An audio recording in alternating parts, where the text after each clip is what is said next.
இன்றைக்கி டே 53 அன்றைக்கி இந்த பேப்பர் ரவுடி பிரின்சிபல் அவரோட முகம் டோட்டலாக எக்ஸ்போஸ் ஆகிடுச்சு.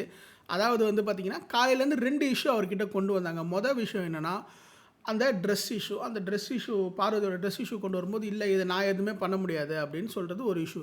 இரண்டாவது வந்து பார்த்திங்கன்னா இந்த ஆள் இந்த வந்து எஃப்ஜேக்கு அடிபட்டுருச்சு, நீங்கள் தான் இருக்கீங்க, நீங்கள் தான் இதற்கான ஒரு சொல்யூஷன் சொன்னோம் அப்படின்னு பார்வதி வந்து பிரஜன் கிட்ட போகும்பொழுது இல்லை இது வந்து கரஸ்பாண்டன்ட் சார் சொன்னது, அதனால் எங்களால் எதுவும் பண்ண முடியாது. அதாவது பார்வதி திருப்பி என்ன சொல்கிறாங்கன்னா, கரஸ்பாண்டன்ட் சாரால் இப்போ பேச முடியாது, நீங்கள் தான் இப்போ ஹைரார்க்கியில் 2வதாக இருக்கீங்க, அப்போ நீங்கள் பதில் சொல்லுங்கள் அப்படின்னு சொல்லி அவர்கிட்ட பிரஜனை போய் ப்ரெஷர் பண்ணும்போது பிரஜன் வெடிக்கிறார். இது முதல் விஷயம்.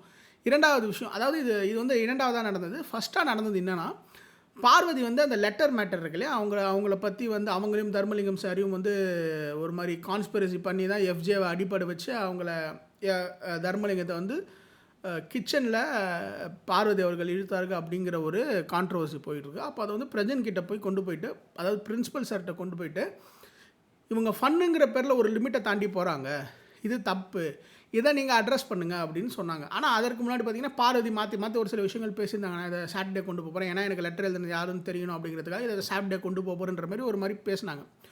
ஆனால் இவர் என்ன பண்ணார், உள்ளே போயிட்டு இதை ஒரு அனௌன்ஸ்மெண்ட்டாக பண்ணாமல் ஒரு டிஸ்கஷனாக பண்ணார். ஏன்னா அவருக்கு முதுகெலும்பு இல்லை, மற்றவங்களுக்கு வேறு எப்படி முதுகெலும்பு இல்லைன்னு சொல்கிறார், இவருக்கும் அது மாதிரி முதுகெலும்பு இல்லை போல்.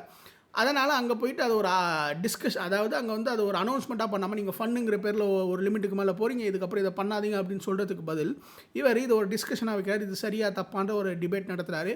இது எனக்கு தெரிஞ்சு தப்பு. அண்ட் உங்களோட கருத்துக்கள் என்னன்றதை நீங்கள் கமெண்ட்ஸில் ட்ராப் பண்ணுங்கள். மேலும் இது போன்ற இன்னும் நிறைய வேணும், இது போன்ற நிறைய வீடியோ வேணும், இந்த சேனலை சப்ஸ்கிரைப் பண்ணிக்கோங்க. மேலும் இந்த வீடியோவை லைக் பண்ணிக்கோங்க. பாய்.